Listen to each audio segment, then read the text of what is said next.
lightly. They have proved it, and I think they are the team to watch out for in the semi-final stage. Interesting stat is none of the other three semi-finalists, Afghanistan have beaten them once in T20Is. All are 5-0, 3-0 kind of scores and 2-0 with South Africa. So I think they have a thing to prove there as well. And you know, when you as a cricketer myself, and you being also been a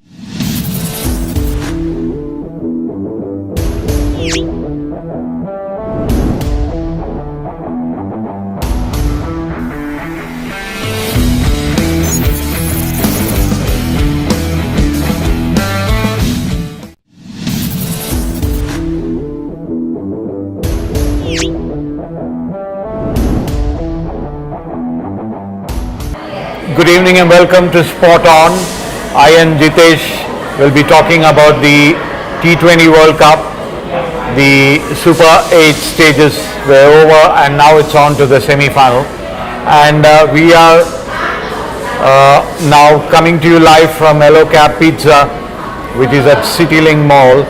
This is the US-based pizza chain, which is mostly very popular in the Philippines.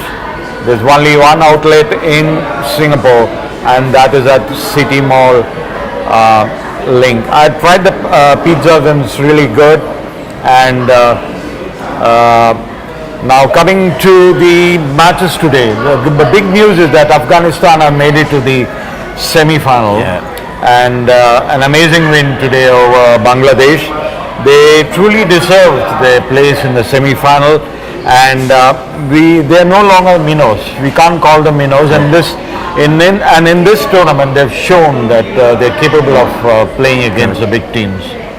So nobody gave any chance to Afghanistan. You know, everybody's tough for including Except ours also. Brian Lara. Yes. We did in the previous we also episode. didn't have that. We never gave chance to Afghanistan. In fact, my brother-in-law messaged me after seeing the episode 5 that you were not spot on when you didn't give chance to Afghanistan because he was backing Afghanistan. So true. I mean, most of the cricket fanatics across the globe, they never gave a chance to Afghanistan. But I think we have spoken about it in the past in our few of the episodes, that how good Afghanistan as a bowling attack, especially when they are defending any type of score, and with West Indies pitches and the conditions, their bowling is lethal. And I think they have proved again today. Rashid and Naveen, two of them took 4 wickets each. And even, under so much pressure, they come out on top, that is amazing. They were fighting till the end, and it shows that they'll never give up. The good thing about this game, because for me it was a complete game. If you watch it, the 40 overs, 39 overs, 1 over got cut in the second innings. It was never like Afghanistan was out of the game. I mean, a mere total of 115 or something. Did that when they scored. Everybody, including the commentators and the experts, they were thinking that Afghanistan has not scored a par score, or it is well below par score. But I had belief after looking at their body language and the way they are showing the world, and they had something to prove, that 115 they'll make it look like 215, and I think that's what I think there's a chink in the batting, in the sense, other than the openers, they're finding it difficult, I think, to get the runs in the middle order. And basically you find that Rashid and then Nabi has to come towards the end and try to prop up the innings. I think that's a bit of a problem. Getting the runs on the board after usually a good start. But the question is, once if the openers fall early, then what are they going to do? That is a big question for them. But they always make it up with excellent fielding and then the bowling. And I think today, even when they gave Naveen the kind of final over, I was quite surprised. I thought because we should ideally go to Farooqi, who's taken all these wickets. But that shows the confidence Rashid, the captain, has on the bowler, on Naveen. And if you See, I mean, they are checking all their boxes, because you know what is happening is, I know the middle order is not performing, and it's from day one, first game, the middle order does not exist. But the key factor that is driving them, as you said, right, is their belief in their bowling and the fielding, because the kind of bowling that they have and the bowlers that they have, they are using the bowlers as per the requirement and the needs that is there as per the situation. Like you see, the Gulabdin Naib, right? He's not bowling in every game, but last game against Australia, he was required. He came and took the wickets. Today also, he just bowled the 2 overs. Other than the drama and the antiques that he did I think there was no need of all those element, right? I mean, why can't you use this for your advantage? I mean, it was about to rain, and they were ahead of Duckworth Lewis, so that's why I think Jonathan Trott was signaling. He was telling them to slow down, and I think he will be nominated as in Oscars for best performance in a foreign from a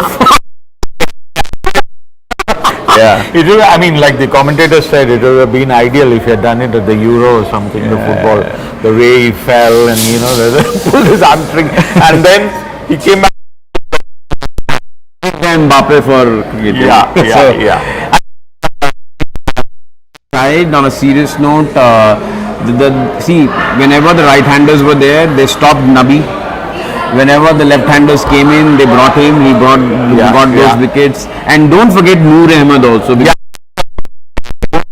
Bowling if the umpire would have given the decision for LBW for Litton Das, that was game, set and match on his last ball of the spell as well. But in all, a complete performance by Afghanistan. As we have said it in the previous episodes also. No team can take Afghanistan lightly. They have proved it. And I think they are the team to watch out for in the semi-final stage. Interesting stat is none of the other 3 semi-finalists, Afghanistan have beaten them once in T20Is. All are 5-0, 3-0 kind of scores, and 2-0 with South Africa. So I think they have a thing to prove there as well.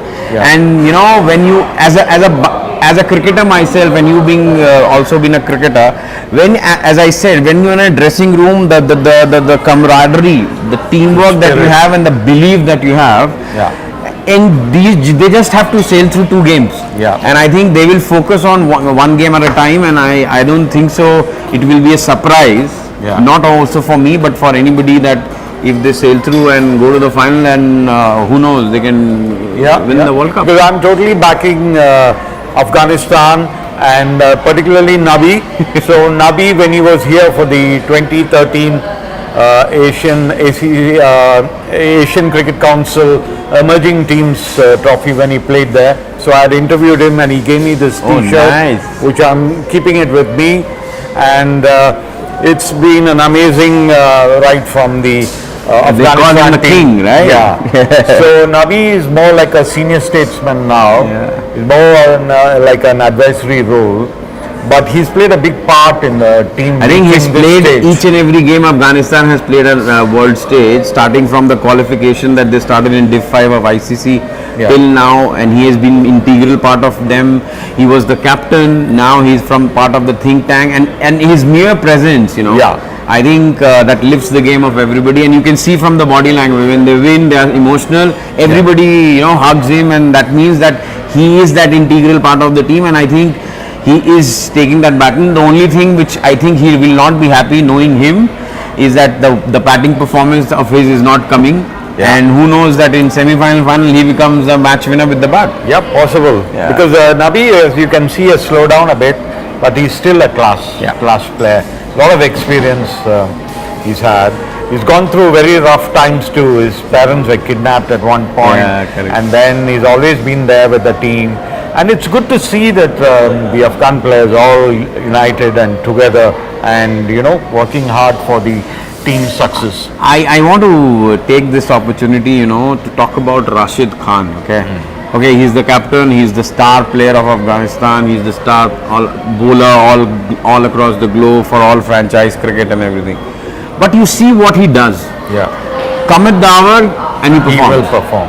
Every big match you will see Rashid Khan is performing. Today those 4 wickets, I mean, and his runs were also very crucial, I think. Lower down, down. Two sixes, He was really unhappy with his, the non-striker for not taking the second run. Correct. So that shows that he's determined there, and he's not afraid to play shots.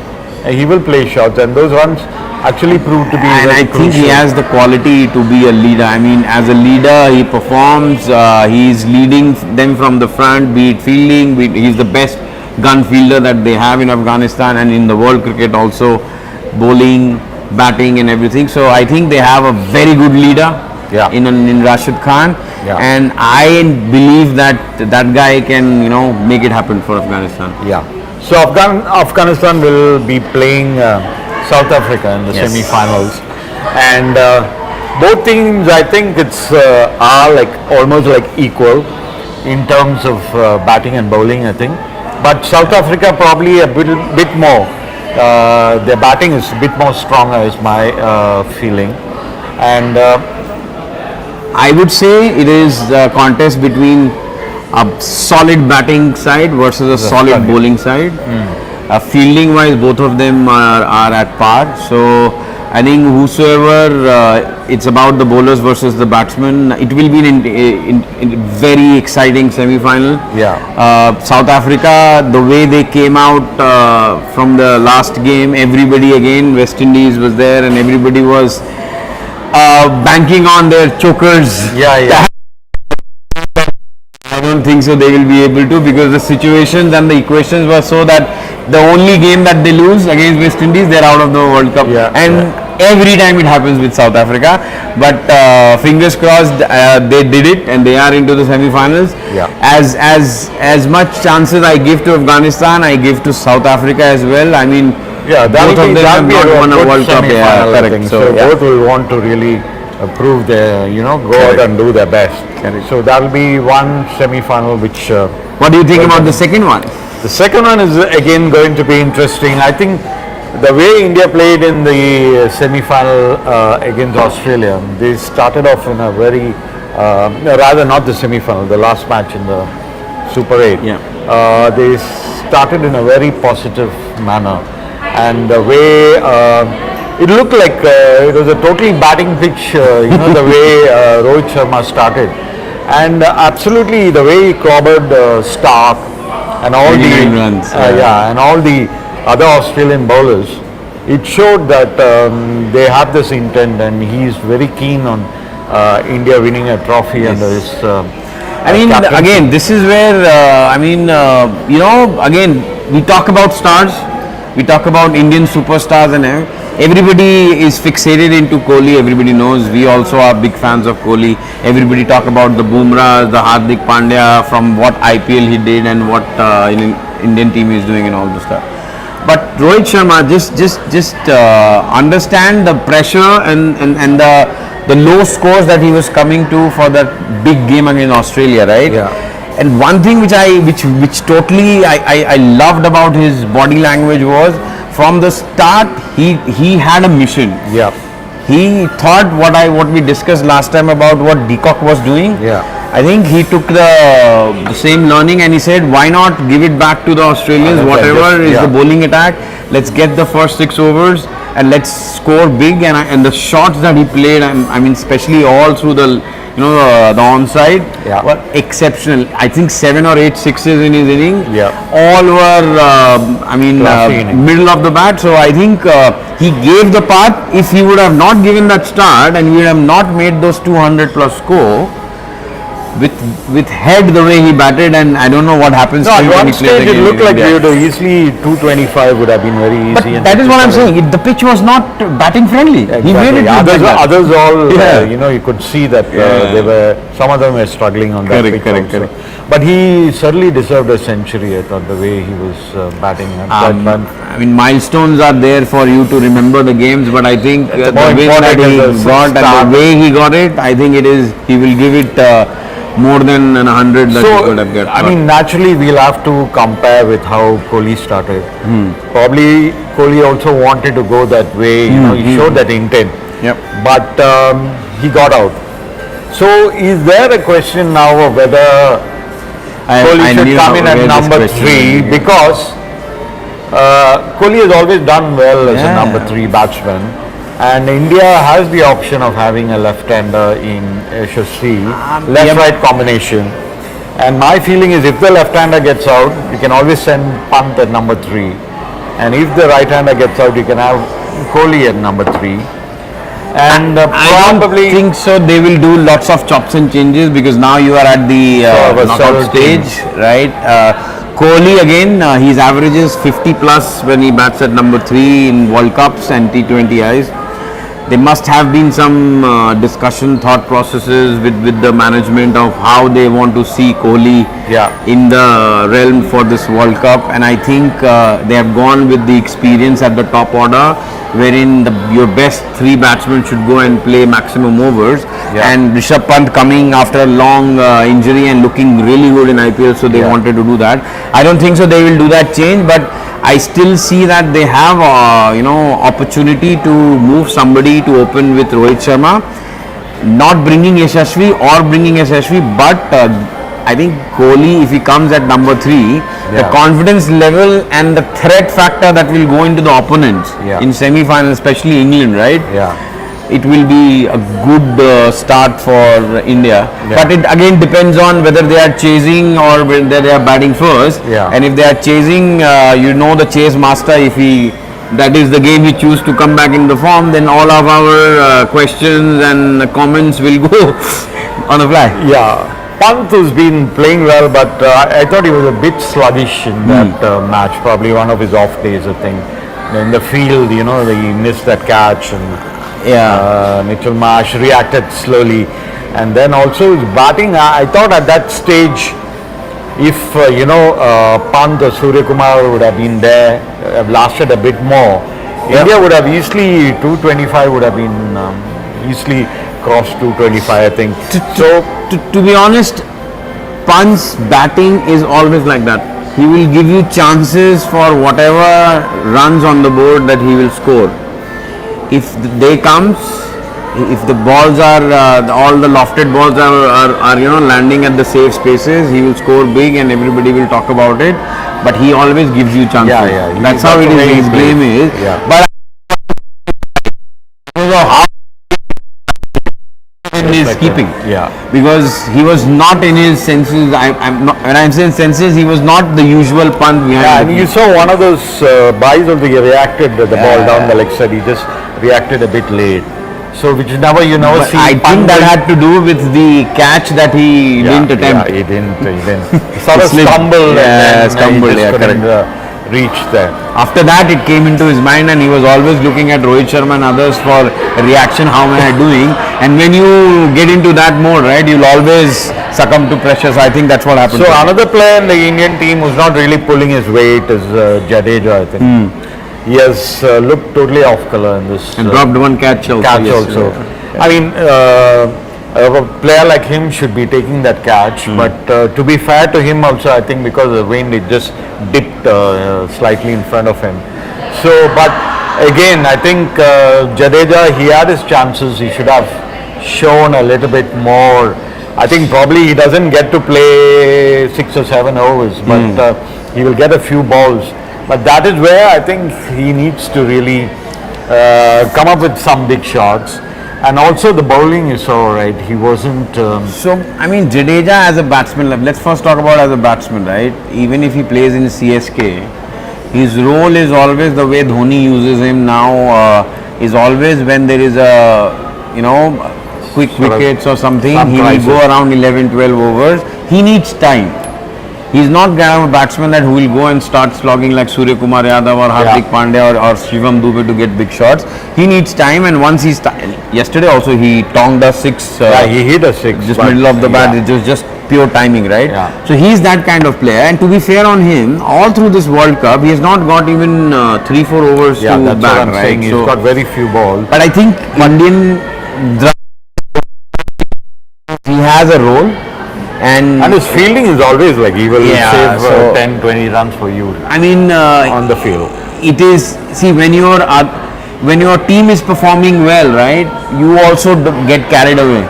you also don't give you 200%. You always limit yourself to 100% or 99%, 95%. That okay, I'm doing what I'm supposed to do, because India has options. Yeah. If Jadeja doesn't give 4 overs, he's bowling bad for 1 or 2 overs. At least you have others to fill his remaining over. So from that perspective, you are missing that killer sting, but I think he's a champion. I mean, we might be discussing in the next episode that what he did in the semi-finals against England. But I think, to be fair on him, he is there in the team as per the role, like what Akshar Patel is doing. Both of them have the same role. The left armers, spinners, they get to bat and down the order. Both are gun fielders. Yesterday's catch of Akshar Patel was amazing. Mitchell Marsh was outstanding. Again, one of the catch of the tournaments. But yes, if you have or 2 batters who can bowl, right, they fit the bill there. And I think with the batting that we have with Surya, Hardik and everybody coming into the form and the way they are performing, I think we are okay from that perspective. And the bowling, Kuldeep, we have 3 left armers. So like what you said, if one of them is not performing that day, there's always the other. And Kuldeep was totally class act that day. He was bowling, and the Aussie batsmen were really finding it difficult to. Yeah, nobody took chances against him except for Maxwell, and he got what he's supposed to get. Right. So he was really top class. So Indian bowling is looking really good. Only period was, I think, when Travis Head and Mitchell Marsh were hitting those, playing those shots. That time it looked a bit, they were leaking quite a few runs at that point. But you need to give it to Head, right? You need to give it to Travis Head. He's on big occasions, he's always there. And his was actually a very superb innings that he played. Like so effortless the way he was hitting those sixes.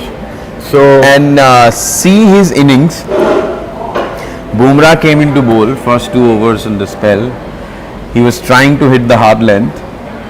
Head likes the hard length because his shots are always towards the mid wicket or square leg, right, where he goes for the big ones.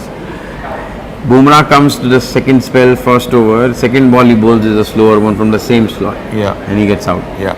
So, I mean, Travis Head scoring 70 plus and all those stuff. Rohit Sharma giving a 90 plus start and all those stuff. But this magician called Bumrah, I mean, whatever position, situations you put this guy, I have never seen anybody, especially an Indian pace bowler, who's so genius and who's so sharp with his tactics, and he knows what to do with whom. I mean, you can't, put notes or you can learn by watching videos. It's all about your, cricketing senses which prevails and how sharp you are as a cricketer, which he puts and showcases into the game. So actually, when Nabi gave me this T-shirt here in Singapore, I was looking at the scorecard. And do you know who are the Indian players in the India under-23 team which played in the thing? The team was captained by Surya Kumar Yadav. There was KL Rahul as opening, Unmukh Chand, Akshar Patel, Jasprit Bumrah, all on the side. And I didn't know who these players were at that time. Never thought that Jasprit Bumrah or Akshar Patel will go on to play at this level.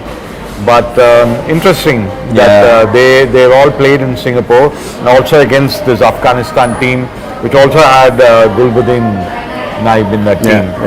So interesting. So India looks solid. Probably they don't have to really make any change.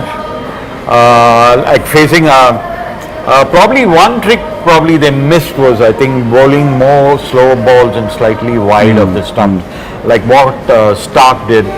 And later on, I think even Stoinis was trying to do that. I think it is more or less with the quality of batters that were against them. I mean, Australians are big, bulky, strong-built batters. Stoinis, Mitchell Marsh, all of those batsmen. Even if you bowl slow and all those stuff, you will mix it up. Their misses will also go for 6. And yesterday, because of the wind, there were 1 or 2 sixes went because just of the wind, strong winds, right? So I think, as I said, right, as per the tactics, they were good.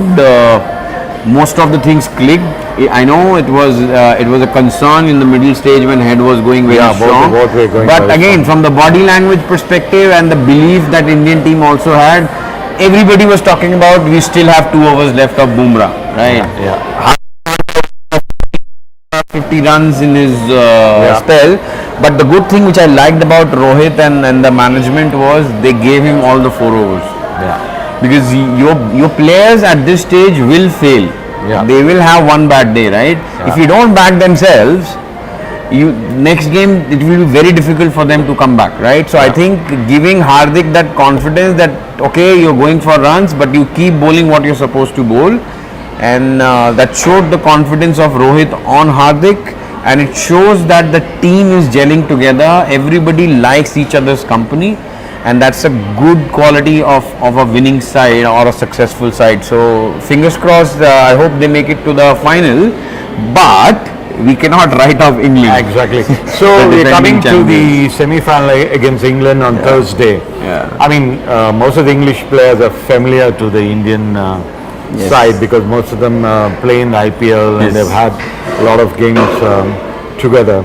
So England, as we have seen, is under pressure. They can crumble. The batting can crumble, as we have seen in this tournament. Yeah. Though on paper it looks a very strong batting lineup. But I think the Indian bowlers have more experience tackling this kind of a lineup, and they will have, especially Bumrah, who's bowling so well, and it's not going to be easy for the English batsmen to. England have one concern, and it's a big concern for them all through this campaign, is they don't have a second good spinner. Exactly. Like Moeen other Ali teams, is not really. Yes, Moeen Ali is not performing, or you can say, but he's not that level as compared to other spinners like you have Livingston Rashid. also. Is Yeah, not Livingston is also a part-time spinner, which they are. I'm surprised that they are playing him just because of his spin. Yeah. I mean, he's a brutal batsman as well, but this is one of the concerns that England have, and they don't have an answer for. Yeah. Because they don't have anybody sitting outside. They have Will Jacks, who again is not a regular spinner or a world quality spinner. Yeah. Their bench strength is also not helping them because they only have Adil Rashid, and Adil Rashid have bowled in every game exceptionally. There is not a one-off day that he has got. Yeah. So that gap, which is 8 overs of 2 spinners, or like for in India case you have 8 overs between 3 spinners, will be tested, and this is where I think people like Surya Kumar Yadav, Hardik Pandya, Shivam Dube coming in that foray, where they need to utilize Liam Livingston, because Shivam Dube, I know everybody is saying that he's not that performer like he was doing in I'm IPL. still not convinced of him, but I think Dravid is convinced. That is more that matters. So if you think about it, England, when they play semi-final, they have Livingston, who is an off spinner, easy for Dube, right? And similarly, they have Moeen Ali, again an off spinner, which is easy for Dube, and the kind of games Hardik Pandya, Surya Kumar Yadav are famous for. So that is where I think England is a bit behind, but their batting with Butler, Salt, everybody in form, and I think it will be a tough the other thing I wanted to say was the English, the fast bowling. I think they are coming on too. I mean, they're pacey, and it's coming onto the bat, I think, quite quickly, which should be an advantage for our the Indian batsmen, in the sense that they can play their shots, and as we have seen, Jofra Archer has got pace, Mahmood is fast. So probably they will have to cut down a little bit on the pace, I think, considering the pitches. I think they will play Jordan and Archer together in place of Wood and Archer, because both of them are Caribbean. Archer and Jordan. Jordan gives you that batting edge as well compared to Mark Wood, and plus you don't need super fast bowlers in these pitches, because as you said, right, it's very easy to tonk them out of the ground. So I think they'll go with Jordan, but again, as I said, their bowling on papers is looking good, but it's not effective as you've seen. Because as we have seen the pitches and the composition of most teams, they have spinners in the team. You look at Afghanistan, you look at India, they all have spinners, South Africa, all have. But England just relying on one spinner. That is the Moeen Ali really not there in that class. Is the Adil Rashid, I think. And again, it's about the options that you have, right? I don't think so. In the past 10 years, I have seen any England or English spinner coming out in the world stage and performing really well other than Adil Rashid. So I think they are trying their bit of whatever resources that they have, whatever options that they have, and I think that's why they have chosen to play Livingston and Moeen Ali, so that they can give you those 4 overs between them, and plus they both are batters also, one right-hander, one left-hander, and they can hit big shots. So I mean, we are discussing about that is something which is shortcoming for them, but it comes positive for when you talk about the batting order, right? So they gives you that edge in the batting. I think India should bat first. Because when you are chasing and the bowling is not that confident and strong with not those mixes that you have, it is easier. I think the same tactics they used against Australia, I think that's the way to go. I think bat positively, and then you have your spinners and the bowling attack and Bumrah, and then you can either restrict or go for the kill, I think. And one more thing, not to forget Arshdeep. He's the highest wicket taker ever for Indian in World Cup, and I think he's in the mix to become the highest wicket taker and the best bowler for the World Cup. He has a close contest with Farooqi, but I think last 2-3 games, every game he's taking 3 wickets. He's making the initial inroads always. And I think he is a good option for India in Test cricket, because the way his bowling action and the release that he has, and with the mixes that he has and the swing that he's getting, I think he's getting ready for Test match as well. So he also wants to improve his batting. So that will mean that we have one more of those, that low order left-handers who can tong the ball. So I mean, it's really reached a stage, very exciting stage of the World Cup, and happy to see Afghanistan there in the semi-finals. They've come up the hard way, and they're showing that they can play with the big boys. So it's not going to be easy for South Africa, and that match will be interesting, and so too the England versus India game. And I am hoping that again people back in India or my Indian friends will not like me for saying it, but I wish any of Afghanistan or South Africa wins the World Cup, because come on, England has won twice, India has also lots of laurels. These guys have never won it, right? So my gut feel says any of these two win, it will be a great World Cup to remember, and especially the way they have performed. South Africa has not choked till now. Afghanistan has shown the way that being a minnow, how can you perform and believe and you can reach that stage. Let's see, exciting 2 games, and then by Saturday we'll have the World Cup winner. So looking forward to the games, and hope those games are going to be exciting and thrilling. And see you guys in the next episode. Thank you. Bye-bye. Pizzas, beer and cricket. This almost feels like we are in the West Indies watching the T20 World Cup. I'm at the Yellow Cab, and with me is Chetan Kapoor. And Chetan, what's your interest in cricket, and how do you see this place? Will we have a TV screen here and showing the India? We are coming up. Yes, we're coming up with the screen. We got the approval already. My interest in cricket has been there since school days, college days, and then for work I moved to Taiwan. They didn't have much cricket that time. This is early 90s. Then about 30-40 of us slowly got together, started playing. We made a Taiwan team, and we played for Hong Kong, we played the Dubai team. Lovely. Then we went to India, got the kit, it became a weekend thing. And then we had the ANZ Bank coming in. And then I moved to States. There was not much cricket, just a weekend little bit here and there. The scene has changed there a lot now. Lot now. I'm talking 95 to 2000 I was there, but there was not much. In Boston, yes, in New York some places, Flushing and all, we should play on the weekend. But then when I moved to Singapore, my house was next to the Ceylon, and then I went to play there. I went to play the Ambassador Cup and some friendlies. Then I got into Falcons. Then we sponsored the Falcons team. Then we got the T20 organized with the Sri Lankan and all, Muralidhar and everything. So you've been supporting cricket in Singapore also?